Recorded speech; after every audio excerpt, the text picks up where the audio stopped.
Well, thank you all for coming today. What I'd like to do today is what I consider to be something that's very, very important in educating psychiatry. Today I have just two simple objectives. One is to relieve a person of the distress from hearing voices. And he's sitting with me here, his name is Mike. And so that is the primary objective, to help this man. But the other objective, the bigger objective, is to record, for educational purposes, an approach that can be used to tackle this problem. It is completely different from what traditional psychiatry. There are three ways I can do this. If we take the situation where you have a therapist and a patient in a one-to-one situation, face-to-face, that is one way of doing it. In order to achieve a good result using this one-to-one relationship, the therapist needs to have certain psychic abilities. He needs to be clairvoyant. He or she needs to be able to communicate with spirit, because we are dealing with a spiritual dimension here.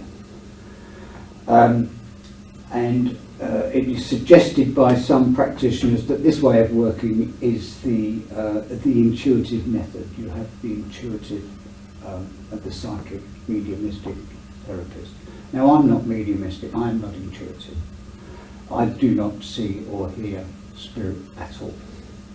So I can only work one-to-one with the client as completely blind and completely deaf.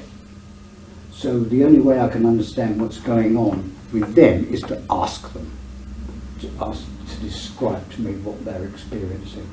And you'll see me working this way in just a moment.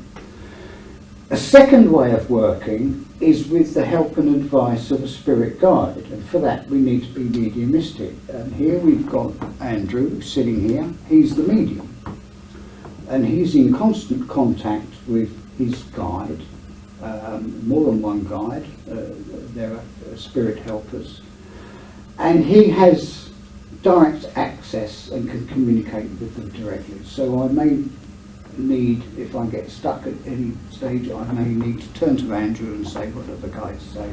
I need some help here. So that's the second way of working. The third way of working, which is very, very, Andrew and I work in this way quite a lot, is called the remote method. And this is where we have no direct contact with the client at all. They're in another space, many, many miles away. And the work is done remotely by clairvoyance and by telepathy. We won't be demonstrating that method today, but we do have here with us some people who have allowed family members to be subjected to this method of treatment, and we will have an opportunity today to listen to what they have to say about that method. So that's what today is about, briefly, and I'm going to end the introduction there and sit down and engage with Mike, who's come along.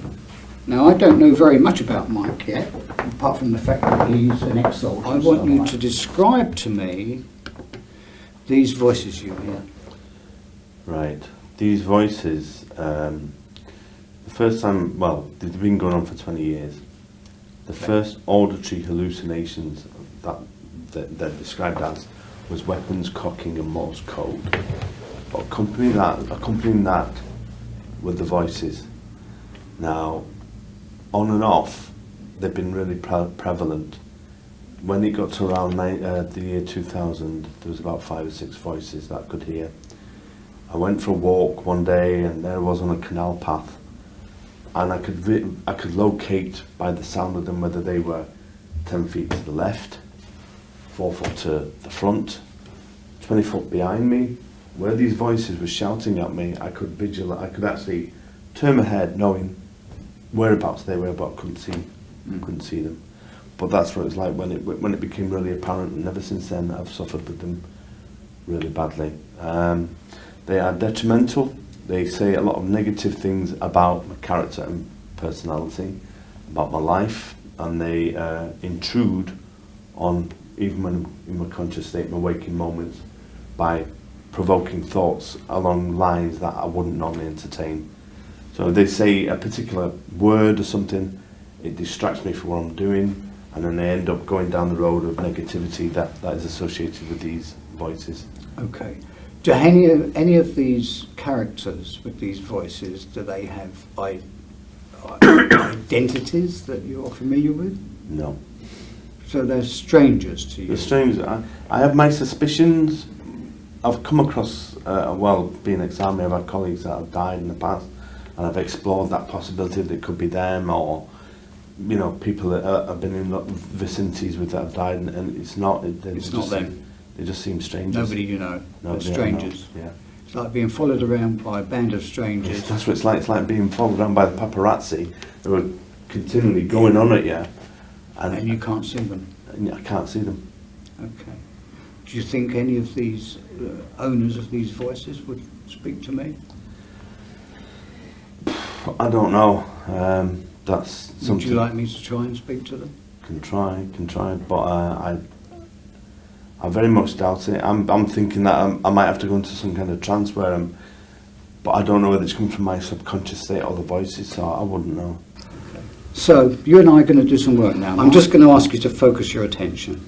Okay. All right. And that's the easiest thing in the world to do.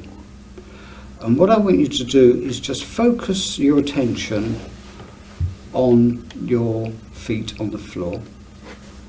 Right, feet flat on the floor. Feel the firmness of the floor beneath your feet. Put your hands on your lap so I can see your fingers, because I may need to use your fingers later. Don't know yet. And I want you to be aware of the weight of your body in the chair. And just feel comfortable where you are. Now I want you to use your creative imagination and imagine that there are roots extending from the soles of your feet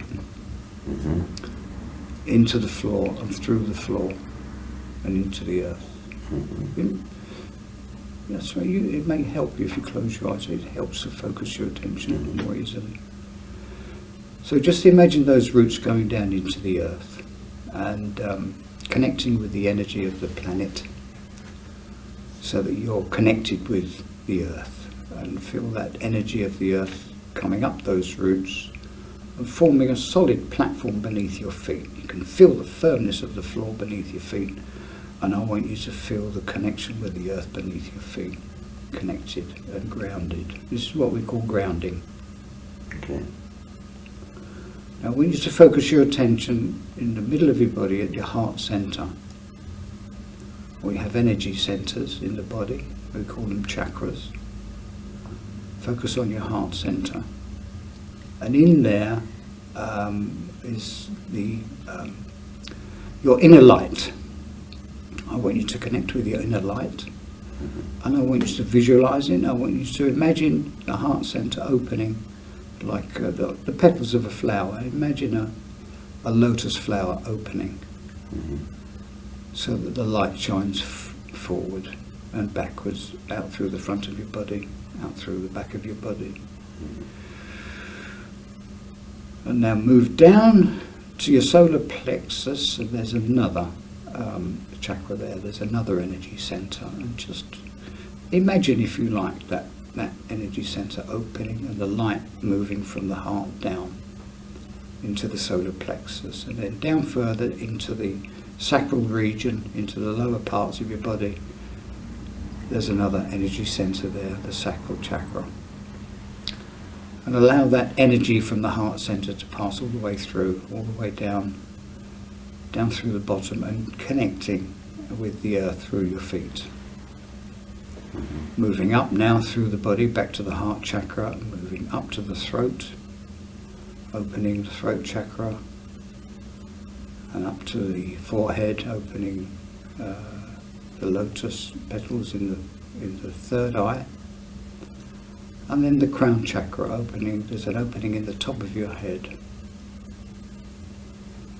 And I just want you to imagine, if you can, and visualize a beam of light coming from above you, passing down through the top of your head and down through all those energy centers, right the way through your body, down through into the earth beneath your feet, so that you are connected between the light above and the earth below.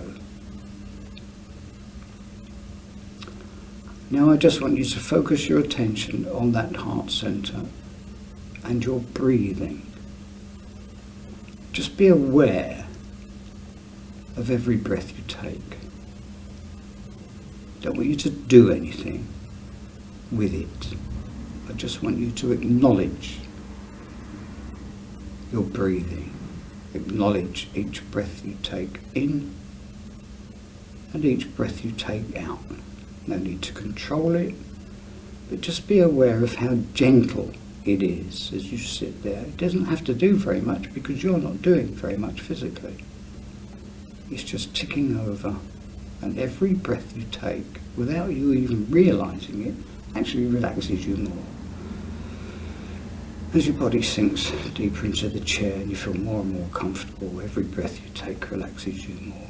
And that light that's within you, that heart center, now you can visualize it, you can imagine it moving out from the heart center, outwards towards the outer layer of your skin, through every fibre and every nerve of your body, moving right the way out to the outer limits of your body, to your skin, and beyond. And that light now shining all around you, like this is your aura, a glowing aura all around you.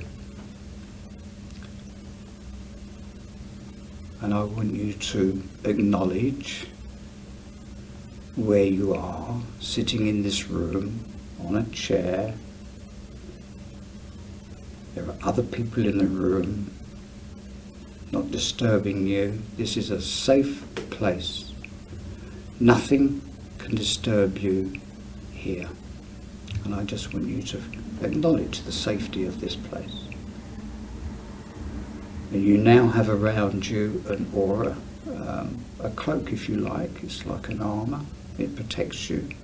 It keeps you safe. And nothing can disturb you.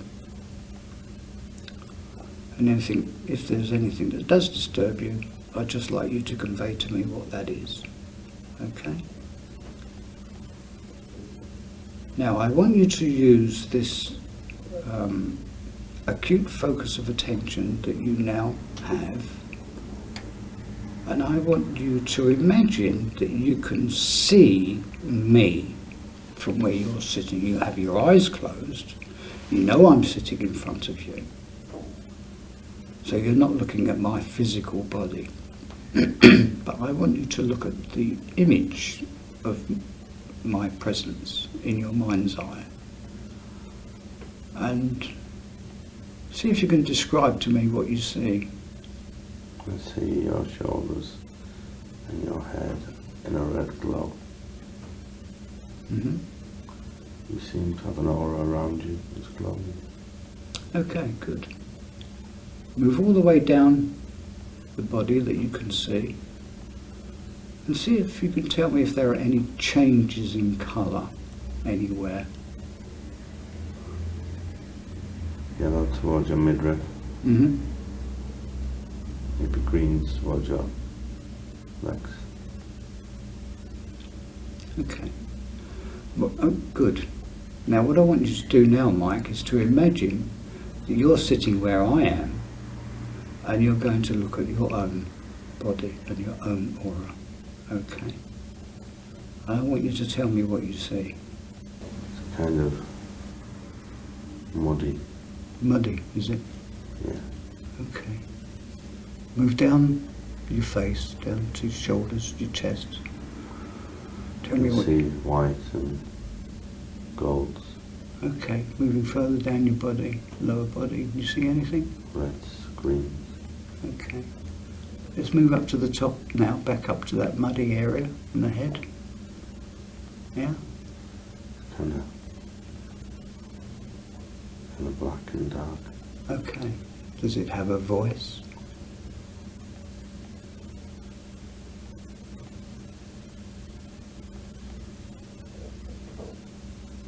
What do you think? Yes or no? I think it does, but it's not saying anything.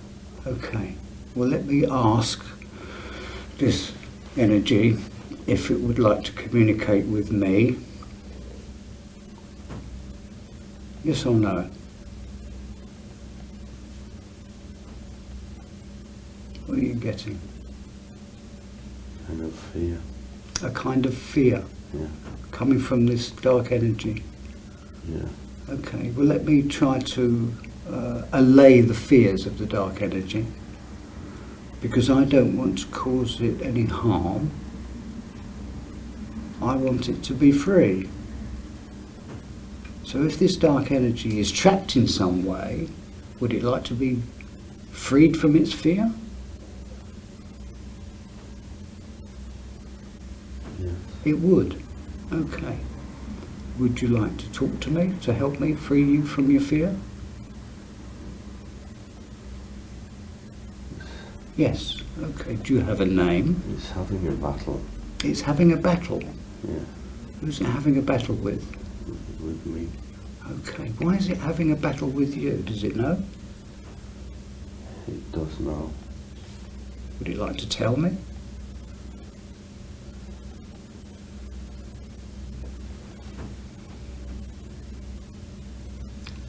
I don't think it wants to go. I'd like to know why it doesn't want to go. What's it afraid of? Is it afraid of something?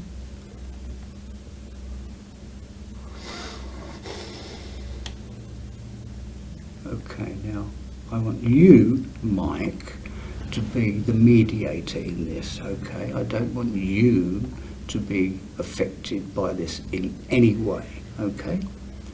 You are the medium that allows me to communicate with this energy form, okay?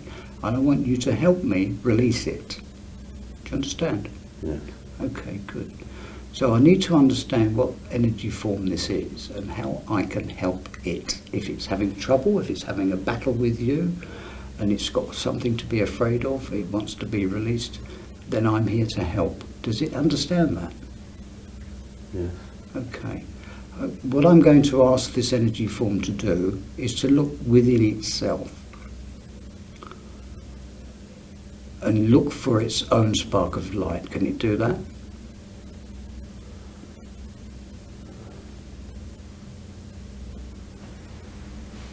What's it doing? It's like a dark eye. It's like a dark eye. Yeah. Okay. It's just watching.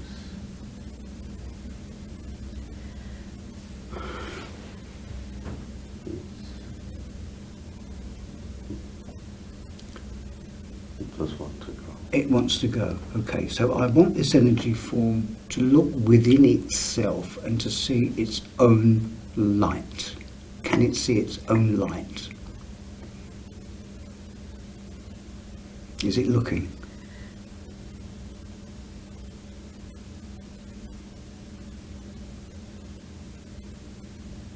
Does it find its own light? It's just dark. It's just dark. Yeah, go on. It's just sat there. It's the light that's at the top of my head, Okay. but it's in a dark form. It's presenting a kind of eye that it's watching. It's not saying anything. Okay, now I don't want to spend too much time on this. I don't want to waste any valuable time that we have. So what I'm going to do is to ask our guides to intervene and move this dark energy form to a place that is appropriate for it to be. It may need to be educated, it may need to be confined, it may need to return from whence it came, but without information from it, we don't know what form it is. I will leave that to the guides, because they will know what to do with it. And I'd like you to tell me, Mike, when it's gone.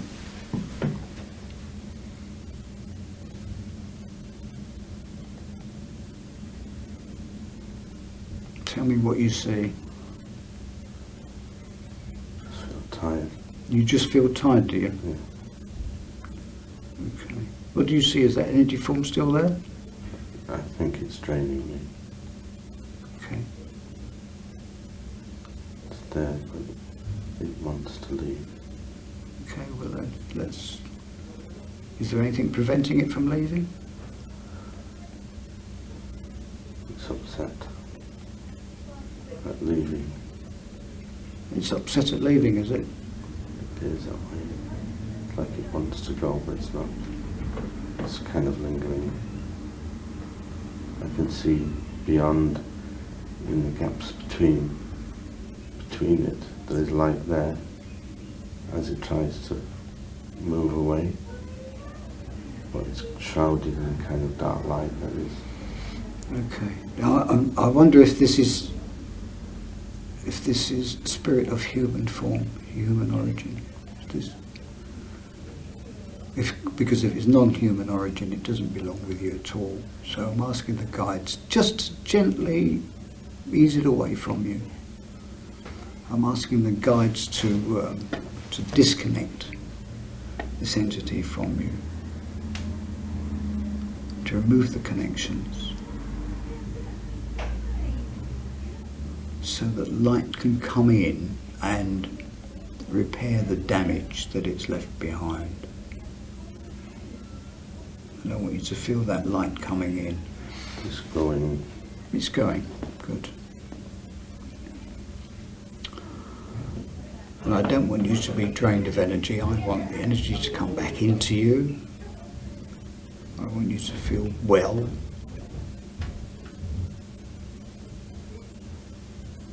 And if you feel any distress or any disturbance or any discomfort at all, I need you to tell me what it is you're experiencing, okay?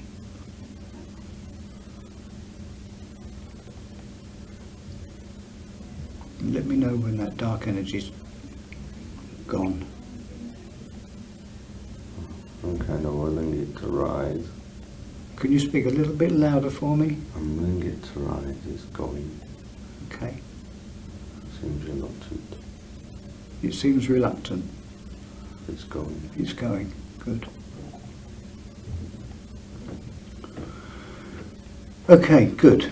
Let it go. And I want you to now just remind yourself that you're sitting in the chair in this room with your feet on the floor. Okay, and I want you to bring all parts of your consciousness back to your heart center, back to this room, back into your body. And on the count of 3, you'll open your eyes and return to normal waking consciousness. 1, 2, 3. Eyes open, wide awake and feeling perfectly fine. How long did that take? About 20 minutes. How many? About 20. 20 minutes. Mm. Okay. Yeah, 20 minutes. Goes fast, doesn't it? So what have we learned today? We've learned how to go into an altered state of consciousness. I was aware though. Of course you were aware. Of course you're aware. Mm. Or did you think you were going to go unconscious and not remember anything?